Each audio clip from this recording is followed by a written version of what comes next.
дуруд бинандагони азиз, шумо дар пахши мустақим барномаи хабари радиои Озодиро тамошо доред. Ман Шаъло Гулхоҷа бо шумо ҳастам. Қабл аз тафсилоти хабару гузоришо таваҷҷӯҳ кунед ба сархати мавзӯи имрӯз 19 феврали. дебати баргузор ношуда аъзои аҳзоби сиёсии Тоҷикистон ба истиснои ҳизби социал-демократ аз ширкат дар дебати радиои Озодӣ худдорӣ карданд. қисман дар мувофиқа бо мақомоти маҳаллии ҳокимияти давлатӣ дидору мулоқот анҷом додам, қисман дар ҳамкорӣ бо ҳамақидаҳо ва хеле хуб буд. Ягон хел таҳдид ё фишор аз ҷониби мақомоти қудратӣ ё ҳифзи ҳуқуқ эҳсос нашуд. даҳо ҳамсарон ва кӯдакони ҷангҷӯни тоҷик мехоҳанд аз урдугоҳҳои Сурия ба ватан баргарданд. Вазорати корҳои хориҷии Тоҷикистон тадбир меандешад. ва ту напурсу ман нагӯям, бархи аз журналистони тоҷик аз ҷараёни нишастҳои ахири вазорату идораҳои Тоҷикистон розӣ нестанд.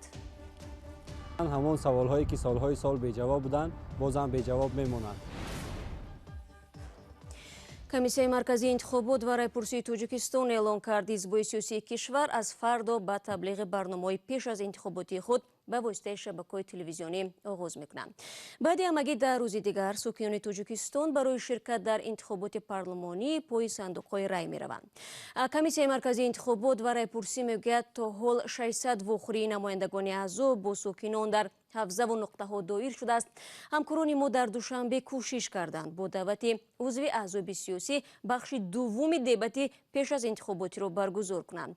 ин талошҳо бо чӣ анҷомид? аз Зарангези Наврӯшов ва Амриддин Олимов мешунавем. ҳамин лаҳзаҳо дар студияи радиои Озодӣ бояд сабти навбатии дебат ё баҳси дуввуми интихоботӣ шурӯъ мешуд. Аниқтараш сабт шурӯъ мешавад, аммо дар ин дебат фақат намоянда аз як ҳизби сиёсӣ ширкат мекунад. аз аввал қарор буд дар баҳси имрӯза намоянда аз ду ҳизби сиёсии Тоҷикистон, ҳизби халқи демократӣ ва ҳизби социал-демократи Тоҷикистон ширкат кунанд. масъулини ҳизби халқии демократӣ ки даъвати моро хаттӣ гирифта буданд, аввал қабул карданд, вале баъдан ин даъват рад шуд. талоши мо барои даъвати намояндагони чанд ҳизби дигари сиёсӣ ҳам бенатиҷа анҷом ёфт ва дар ниҳоят намояндаи ҳизби социал-демократи Тоҷикистон танҳо бо курсии холӣ монд. خب شکر جان حکیموف، ما میدونیم که شما این روزها خیلی سرتشویشید و معرکه تبلیغاتی شما چطور پیش می رود؟ البته هر حزب سیاسی ویژگی‌های خود را دارد. جهت تشکیل معرکه تبلیغاتیش و حزب ما نیست. ما کوشش کرده ایستادیم که به حوزه‌های مشخصی یک مندتی مراجعت کنیم و در رابطه و موافقه با آنها چون جدول قبلا تصدیق شده دارند همراه آنها به تالارهای بیم که نمایندگان دیگر حزب دیدار و ملاقات انجام میدهند و بیشتری آنها با تحمل مناسبت میکنند، شرایط و امکانیت فراهم آوردند و ما نیز با استفاده از فرصت ماهیت برنامه پیش از انتخاباتی امان را در شکل فشرده به توجه اشتراکچیان همین گونه دیدار و ملاقات ها رسانیده ایستادیم. ولی تا حال چقدر صحبت‌ها تا کجا آزادن و در چند منطقه گشته؟ من مثلا در شوراباد بودم، قسما در موافقه با مقامات محلی حاکمیت دولتی دیدار و ملاقات انجام دادم، قسما در همکاری با همعقیده‌ها و خیلی خوب بود. یگان خیلی تهدید یا فشار از جانب مقامات قدرتی یا حفظ حقوق احساس نشد. تشکر که دعوت ما را پذیرفتید و شکل پررأی صحبت شاکرجان حکیموف نماینده از حزب سوسیال دموکراتی تاجیکستان را شما میتوانید روزهای آینده در صفحه‌های رادیوی آزادی از جمله در صفحه یوتیوب تماشا کنید. هرچند در دبات نوبتی ما که قرار بود نماینده از دو حزب سیاسی شرکت کنند و در رابطه با برنامه و نقشه‌های خود صحبت کنند، اما متاسفانه حزب دیگر حاضر نشد در دبات شرکت کنند، اما بازم ما تلاش‌های خود را برای تشکیل چنین بحث و مناظره‌ها با شرکت نماینده از چند حزب سیاسی ادامه می‌دهیم. شما گزارشی زرانگیز نوروز رو تماشا کردید.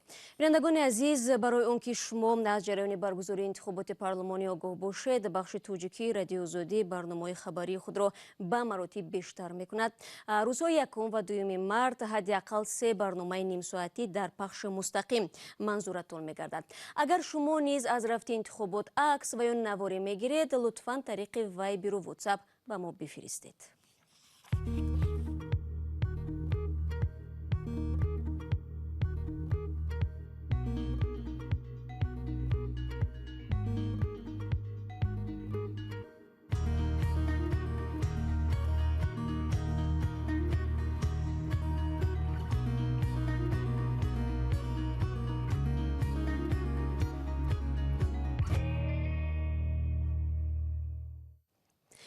رو می‌رویم با موضوعهای دیگر. مقامات توجیک برای برگرداندن زنان و کودکان جنگجوی دویشی از اردوگاه‌های سوریه مذاکره دارند. دیروز وزیر کارهای خارجه تاجیکستان گزارش داد تنها آن زنها و کودکان به وطن آورده می‌شوند که به بازگشتن رضایت دادند. در گذشته همسران دویشی توجیکی در پناهگاه‌های سوریه نگهداری می‌شوند اظهار پشیمانی و از وضع طاقت فرسای خود شکایت کردند. برای صوفی موضوع را ادامه می‌دهد. тоҷикистон тасмим дорад ҳудуди 500 нафар шаҳрвандонашро ки дар сурия бо ҷурми ширкат дар ҷангҳо дар сафи давлати исломӣ боздошт ва зиндонӣ шудаанд ба ватан баргардонад. Согласно информации, предоставленной международным бар асоси иттилои созмонҳои байналмилалӣ дар қаламрави ҷумҳурии арабии сурия 219 нафар занону кӯдакони тоҷик қарор доранд ки омодаанд ба ватан баргарданд, которые готовы вернуться на родину. вазири корҳои хориҷӣ эълон кард ки ҷониби тоҷикистон барои муайян кардани шумораи дақиқи шаҳрвандони тоҷикистон дар сурия аз тадбирҳои зарурӣ кор мегиранд. дар зин ҷониби тоҷикистон гуфтугӯҳоро бо ҳукумати сурия шурӯъ кардаанд. Как вы знаете, эти лагеря в основном находятся под контролем. тавре медонед ин урдугоҳҳо дар минтақаҳои таҳти назорати нерӯҳои демократии сурия қарор доранд. мо гуфтугӯҳоро оғоз кардаем. сафири мо дар кувайт ки ҳамзамон сафири тоҷикистон дар сурия мебошад, аз номи ҳукумати мо бо ҷониби сурия гуфтугӯ карда истодааст. Ведет переговоры с сирийской стороной. ҷониби тоҷикистон мегӯяд ҳамчунон бо бунёди кӯдакони созмони милали муттаҳид ва созмони байналмилалии салиби сурх дар мавриди шаҳрвандони кишвар дар сурия ҳамкорӣ доранд. ба гуфтаи вазири корҳои хориҷӣ ин созмонҳо изҳори омодагӣ карданд ки дар бозгардонидани шаҳрвандони тоҷикистон аз сурия ва мутобиқшавии онҳо пас аз бозгашт дар кишвар кӯмак хоҳанд кард. моҳи апрели соли гузашта 84 кӯдаки тоҷикро ки аксаран падару модаронашон дар ҷангҳои ироқ бедарак ва баъдан боздошту зиндонӣ шудаанд ба ватан баргардониданд. мақомоти тоҷикистон мегӯянд аз соли 2014 тақрибан 1900 шаҳрванди кишвар аз ҷумла занону кӯдакон ба қаламравҳои сурияву ироқ рафтанд. то ҳол хабари марги беш аз 300 нафари онҳо расидааст. баъди кушта шудани аксар ҷангҷӯён оилаҳои онҳо бесарпаноҳ монда бо тасмими мақомоти сурияву ироқ дар урдугоҳҳои махсус ҷой дода шудаанд. در توجیکستان نرخ پتنت و یا اجازه فعالیت صاحبکاری و کاسبی 8% بالا برده شد. صاحبکاران میگویند درآمدی آنها در مقایسه با سال پیش تغییر نکرده است، اما سرباری انداز به دوش آنها بیشتر می شود. این تغییر به گروه بزرگ صاحبکاران دخل دارد، چون که اکثریت صاحبکاران در توجیکستان با پتنت فعالیت میکنند. همکارم میرزانبی خالقزاد به تحقیق این موضوع مشغول بود و حالا با ما در استودیو قرار دارد. میرزانبی سلام و نخست بگوید که چرا اندازه محض پتنت 8% بالا برده شد و چنین تصمیم به کدام نهاد بستگی دارد؟ سلام، ببینید سلام.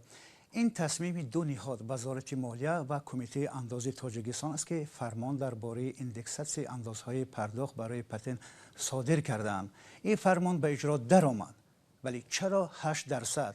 چون که سال 2019 سطح تورم و یا انفلاسی در تاجیکستان با گزارش بانک ملی 8% بود و متناسباً نرخ پتنت هم به همین مقدار بالا می رود.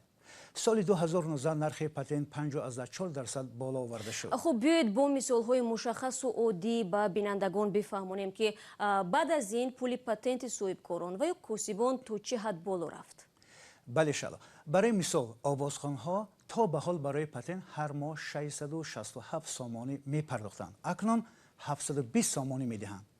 رانندگان ماشین‌های بارکش به جای 741 سامانی 800 سامانی خواهند سپرد برندگان توی و جشنات تا حال 147 سامانی ماه انداز می‌سپردند، اکنون 159 سامانی باید انداز دهند. موافق قانون انداز در تاجیکستان 49 فعالیت شروع از فروش ناز تا آوازخوانی و نواربرداری، تعمیر ماشین و خانه و دوریدگری و کار با سنتکنیکا بر اساس پتنت اجازه داده شده است. ببینید تا جای من میدونم پتنت رو قبلا مقامات همچون رهایی از دردسر برای صاحبکاران انفرادی راه اندازی کردن که با گرفتن آن در فکر مالیات نباشند. امروز هم پتنت همین مایتش رو حفظ کرده است. پتنت حجتی است که برای پیشبردی برخی از نمود فعالیت‌ها از سوی کمیته انداز داده می‌شود و آن دو نوع انداز را در بر می‌گیرد: انداز از درآمد و انداز اجتماعی. دارندگان پتنت به فرق از شهادتنامه صاحبکاری هر ماه ناوابسته به درآمدشان یک مبلغ معین کرده کمیته انداز را هر ماه باید پرداخت کنند. موافق آمار آخرین در تاجیکستان حدود 400 صاحبکاران انفرادی ثبت نام شدند که از آنها 319,000 نفرشان با پتنت فعالیت میکنند. فهمو تشکر به میرزانبی خالقزاد برای صحبتی پرمحتوا. بینندگان ارجمند، یک اعلان دیگر داریم. به مناسبت انتخابات پارلمانی 1 مارس رادیوی آزادی آزمون بهترین ویدیوها را برگزار میکند. هر یکی شما میتوانید در آن با ویدیوهای جالب از ملاقات نامزدها و دیگر معرکه‌های انتخاباتی شرکت کنید و برنده شوید. ما چشم برای ویدیوهای شما خواهیم بود. شما برنامه خبری رادیو آزادی رو تماشا دارید. طی 3 هفته اخیر مسئولین وزارت و اداره‌ها در تاجیکستان به سوال‌های خبرنگاران راجع به فعالیت خود پاسخ دادند. اکثرا ژورنالیستان تاجیک نشست‌های مطبوعاتی را که سال 2 مراتب انجام می‌شوند به عنوان امکانات خوبی دریافت معلومات یا پاسخ مقامات به سوال‌های خود می‌دانند. اما انجمن ملی رسانه‌های مستقل تاجیکستان نظرپرسی را نشر کرد که در آن بیشتر روزنامه‌نگاران گفتند از شیوه برگزاری و محتوای نشست‌های امساله راضی نیستند. مولا رجب یوسفی در این باره و همچنین تجربه شرکت خود در نشست‌های خبری نقل می‌کند.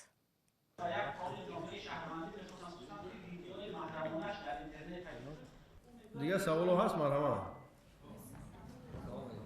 و آخرین سوالم این بود که آیا ورود مال و مواد از چین پس از اعلان کرونا ویروس چقدر کم شد؟ منظورم در ماه ینور و اول ماه فوریه امسال نسبت به سال 2019. تشکر. دیگر سوال نداریم. چون این حالت‌ها در نشست‌های مطبوعاتی امسال زیاد به نظر می‌رسیدند، رهبران بلندپایه برخی وزارات اداره‌های دولتی با هر راه کوشش می‌کردند از پاسخ دادن به سوال‌های جدی خبرنگاران خودداری کنند، عمومی گویی می‌کردند و یا اصلاً سوال را نادیده می‌گرفتند. اصلاً همون سوال‌هایی که سال‌های سال بی جواب بودند بازم بی جواب می‌مونند. در بعضاً موردها اون پاسخ‌هایی هم که داده میشد تا اندازه قانع هم میکرد، ولی در عمل میبینید که همون مشکلات بعد از نشست مطبوعاتی هم همون پرابلم در همون اداره هنوز هم ادامه میکنه. نشست‌های خبری برای روزنامه‌نگاران بخصوص خبرنگاران رسانه‌های مستقل یگانه راه گرفتن اطلاع از شخص اولی وزارت اداره‌ها است که دوام نیم سال به آنها دسترسی ندارند. اما بعضی خبرنگاران میگویند حتی در نشست‌های مطبوعاتی نیز نتوانستند به سوال‌های خود پاسخ مشخص بگیرند. در بعضی نشست‌های مطبوعاتی همین چیز مشاهده می‌شود که خودی همون راهبران یا مسئولین همون نهادها کوشش میکنند که در اطراف نهادشان بعد از نشست مطبوعاتی سینساتسیا یا ولوله نشود و همین خاطر به پاسخشان همون طرز میشود که به اصطلاح نه سیخ سوزد و نه کباب.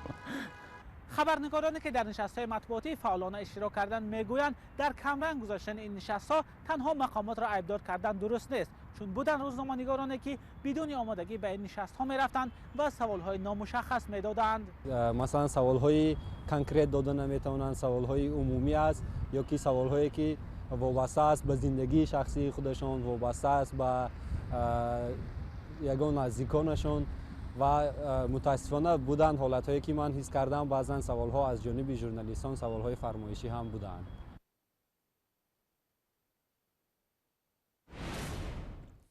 ин матлаби охири барнома имрӯз буд. Ташаккур аз якояки шумо барои ҳамроҳӣ. То мулоқоти навбатӣ, бинандагони азиз, шумо метавонед хабарҳои тозаро чун ҳамеша аз вебсайти радиои озодӣ зери нишонии www.ozodi.org бихонед. гузоришҳои рӯз ва ҷолиб дар озодӣ видео канали махсуси мо дар YouTube гузошта мешавад. ёдатон наравад, ман субҳи фардо ҳамаи шуморо дар навиди бомдодӣ бо хабарҳои тоза мунтазир хоҳам буд. То фардо, худо нигаҳдорад.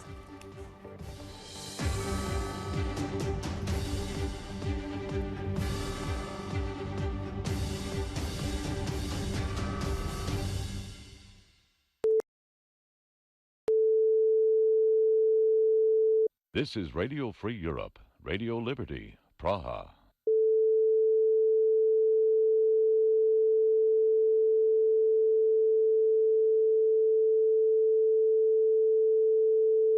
This is Radio Free Europe, Radio Liberty, Praha.